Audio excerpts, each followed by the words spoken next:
Hi everyone, how are you? As we have discussed in our last video, जैसे हमने कहा था कि मैं आपके लिए एक नया वीडियो लेकर आऊँगा जो न्यू अपकमिंग आईपीओ के रिलेटेड हो। आज हम उसी के बारे में बात करेंगे एंड देखेंगे कंपनी किस तरह की है, क्या काम करती है, किस सेक्टर में वर्क कर रही है, कितना ओएफएस है, कितना वैल्यूएशन है, कितना लिस्टिंग गेन हो सकता है, अप्लाई करना है नहीं करना है, जो मेरा इंडिविजुअल एनालिसिस रहेगा। एंड बिफोर गोइंग अहेड, जो लोग नए हैं चैनल पे, so hi, I am C Jitesh Tiwari, welcome to my channel. And on this channel we generally discuss about the stock market and related new IPOs and market trends and any other regulation which impact the investor as a whole. So let us go ahead, देखते हैं आज कौन सा IPO है। तो जैसे आपको पता है कि जैसे लास्ट वीक ओनली, इसी महीने में 3-4 IPO आ गए हैं। गो डिजिट, आधार हाउसिंग, देन इंडिजिनस। कुछ आईपीओ ने अच्छा परफॉर्म किया है, कुछ ने कुछ अच्छा परफॉर्म नहीं किया है। सो लेट अस सी। अब इस महीने का जो लास्ट आईपीओ दिख रहा है वो है ऑफिस स्पेस सॉल्यूशंस लिमिटेड। ये आईपीओ ओपन हो रहा है 22 मई को, जो कल है, एंड क्लोज होगा 27 मई। सो देखते हैं ये कंपनी किस तरह काम कर रही है, आईपीओ में क्या ऑफर कर रही है। सो कंपनी है office space solution limited and company के बारे में जानते हैं। सो ये कंपनी इनकॉर्पोरेट हुए 2014। So most of a startup company ही है जो 2014 यानी ऑलमोस्ट 10 साल हो गए कंपनी को। And the company work space solution provider. Company offer a wide range of flexible work space solution. तो वर्क स्पेस सॉल्यूशन होता क्या है? Work space solution is means, जैसे ये कंपनी कोई एक बिल्डिंग ले लेगी एंड उस पर कुछ अलग अलग फ्लोर पर एक केबिन्स बना देगी, क्यूबिकल्स बना देगी। एंड वो केबिन्स और क्यूबिकल ये न्यू स्टार्टअप्स है या फिर जो छोटे कंपनीज है या फिर जिनको एक अच्छा वर्क एनवायरनमेंट चाहिए मीटिंग्स के लिए, काम करने के लिए, तो उनको ये रेंट पे प्रोवाइड करेंगे। B it your rent, be your lease rental. या तो इस तरह के केसेस में क्या होता है कि छोटी कंपनियां कुछ दिनों के लिए वहाँ पे ले सकती है रेंटल बेसिस पे, या फिर कॉन्ट्रैक्ट ले सकती है कि with in a month will come on 20-25 days और हम इतना पे करेंगे। लाइक दिस ये एक वर्क स्पेस सोल्यूशन प्रोवाइड करते हैं। तो ये नीड ऑफ इंडिविजुअल स्टार्टअप, जो मैंने कहा, एसएमई और लार्ज कॉरपोरेशन को भी प्रोवाइड करते हैं। Companies core solution is coworking including flexible work space. आप कभी भी अपने टाइम से आओ, कभी भी जाओ, टाइम स्लॉट बुक करके। ओके, कंपनी इसके साथ साथ में प्रोवाइड करती है सपोर्टिंग सर्विस, जो है food, beverage, IT support, infrastructure. So यहाँ पर समझो कैंटीन वगैरह होगी या फिर टी कॉफ़ी होगा, आपका आईटी सपोर्ट, इन ब्रॉडबैंड है, आपके light, fans and other AC connections है। इंफ्रास्ट्रक्चर के अंदर ये सब चीज़ें जो मैंने अभी बताई वो सब आ जाएगी। कंपनी और क्या कहाँ पे प्रेजेंस है वो देखते हैं। As of 31 December 2023 company 169 centres पे ऑपरेट कर रही है, जो 16 सिटीज़ इन इंडिया। तो geography wise company spread out तो हुई है, 16 सिटीज़ में प्रेजेंस है, विद टोटल ऑफ 1,05,000 सीट्स। तो 1,05,000 सीट्स है उनके पास which they are giving. And the chargeable area of 5.33 million square foot. Additionally भी इनके पास 31 सेंटर है जहाँ पर 25,000 seats are currently under fit out mode में है, within chargeable area of 1.3 million square foot.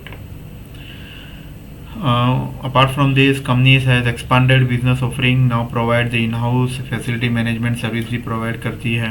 As on December 23, total space का 82% fit है अप्रॉक्स कंपनी का, जो है वो कमर्शियल असेट्स है।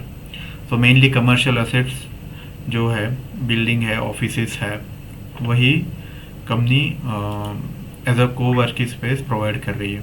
And 18.34 is alternate other than commercial कोई असेट्स रहेंगे। कंपनी के पास एग्जिस्टिंग मोर देन 100 एम्प्लॉयज़ हैं। Company has team of 63 designers and project manager and नाच इंडस्ट्री एक्सपीरियंस। ठीक है, ये हो गया कंपनी के बारे में। सो मोटा मोटी कंपनी को वर्किंग स्पेस में काम कर रही है एंड 16 सिटीज़ में प्रेजेंस है, जो हमने देखा है। लेट अस गो। अब देखते हैं कि कंपनी का क्या ऑफर कर रही है। ओके, सो आईपीओ ओपन हो रहा है 22 मई को, 27 को क्लोज हो रहा है। फेस वैल्यू 10 रुपीज़ पर शेयर है। प्राइस बैंड है 364 एट 383। हमेशा आईपीओ अप्लाई करते वक्त 383 पर ही अप्लाई करना है। ये कभी भी भूल के आप 364 या किसी और वैल्यू पे मत कीजिएगा। 383 पर ही आपको अप्लाई करना है। लॉट साइज 39 शेयर्स का है एक लॉट, एंड टोटल इशू है 598 करोड़ का, and out of that 128 crore जो है वो फ्रेश इशू है, एंड 470 करोड़ जो है offer for sale. So around 21% fresh issue है and 79% offer for sale.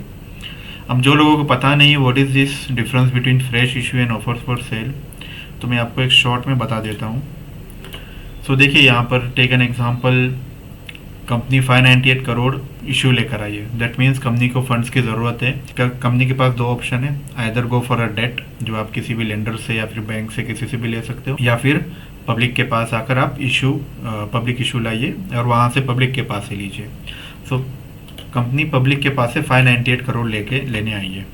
Out of this company बोल रही है कि 128 करोड़ हमारा फ्रेश इशू है एंड ऑफर फॉर सेल हमारा 470 करोड़ है।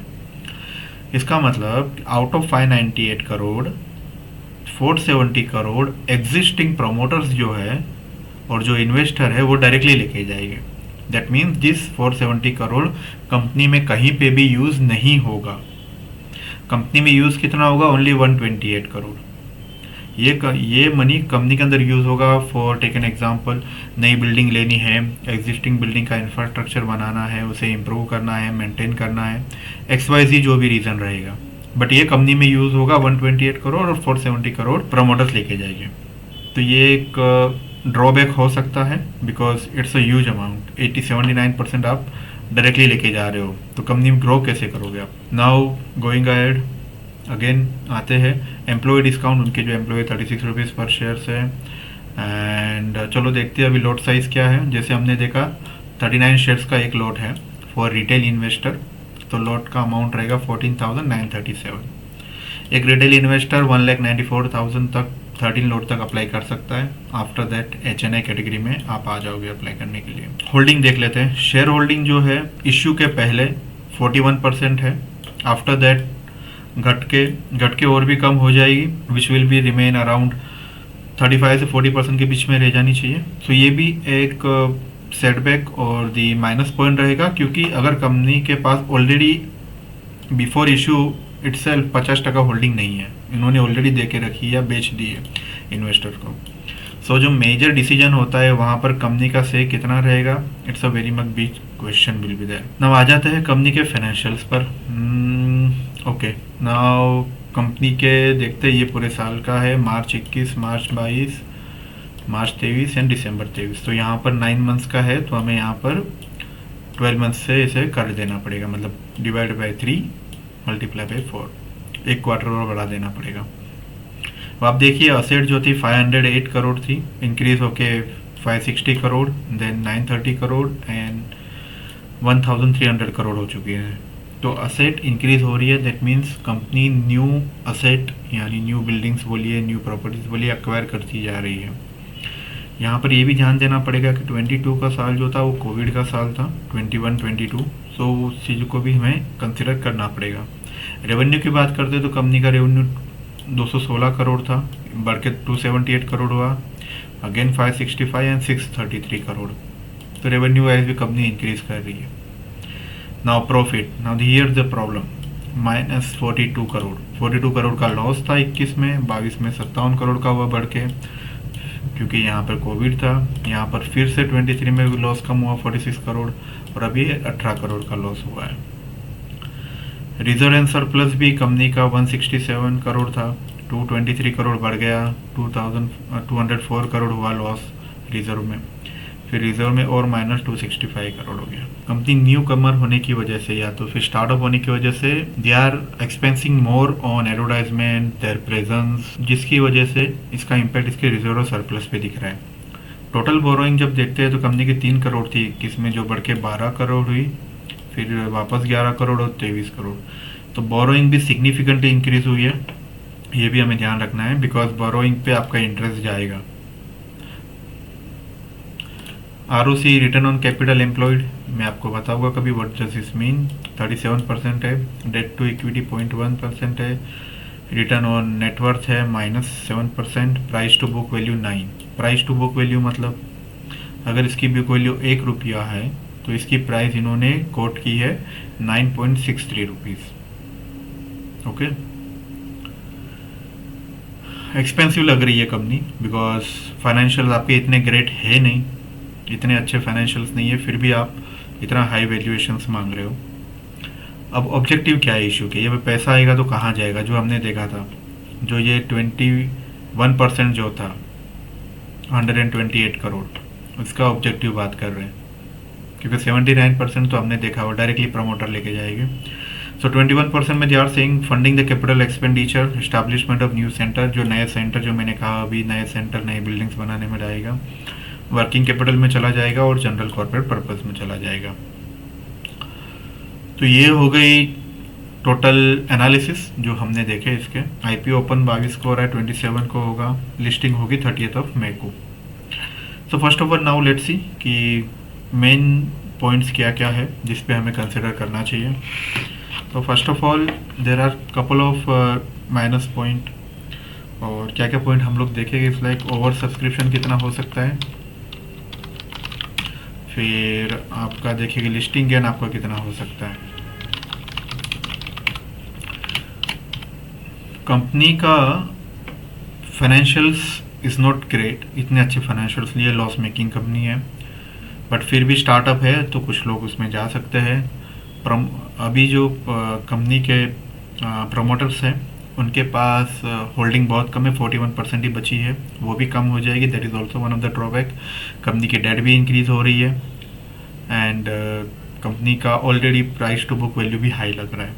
तो कंसिडरिंग ऑल दिस सिनारियो, मुझे लग रहा है कि कंपनी का ओवर सब्सक्रिप्शन जो होगा वो 10 to 15 टाइम्स ही होगा।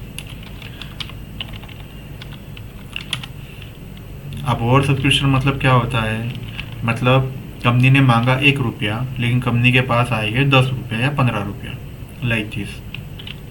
Listing gain, now listing gain इसमें मेरे हिसाब से लुकिंग एट दिस सिनारियो ने financials and everything will be very much less, between 10 to 20% maximum कुछ लिस्टिंग गेन हो सकता है, but that is will be also a risky bet, क्योंकि there are many other companies are there in the market who are doing much better than this. Second thing, company इसमें कुछ लोग लगा सकते हैं जो ये समझते कि स्टार्टअप है, आज डाल देंगे तो फ्यूचर में आप कमा लोगे, जैसे जोमेटो में हुआ था, बाकी स्टार्टअप्स में हुआ था, बट नॉट नेसेसरी ये उसी तरह भी जाए। तो जो रिस्की है वही अप्लाई करेंगे, 1 या 2 लॉट, बट फॉर मी मैं इस आईपीओ को अवॉइड करूँगा। सो जो हमने अभी देखा ऑफिस वर्कस्पेस सॉल्यूशंस का आईपीओ, तो फॉर मी मैं इस आईपीओ को अवॉइड करूँगा, बिकॉज जो मैंने ऑलरेडी बताया आपको रीजंस क्या है, एंड इफ कोई रिस्की इन्वेस्टर है so they can go for it. And at the end, before applying for any IPO, any trade in the market, please consult to your financial advisor, and this all video is for the education purpose only. This is my personal analysis which I am sharing with you. So thank you for your time, and you like this video, then please subscribe to this channel and like and share this video with your near and dear ones. Thank you so much. Have a good day. Bye bye.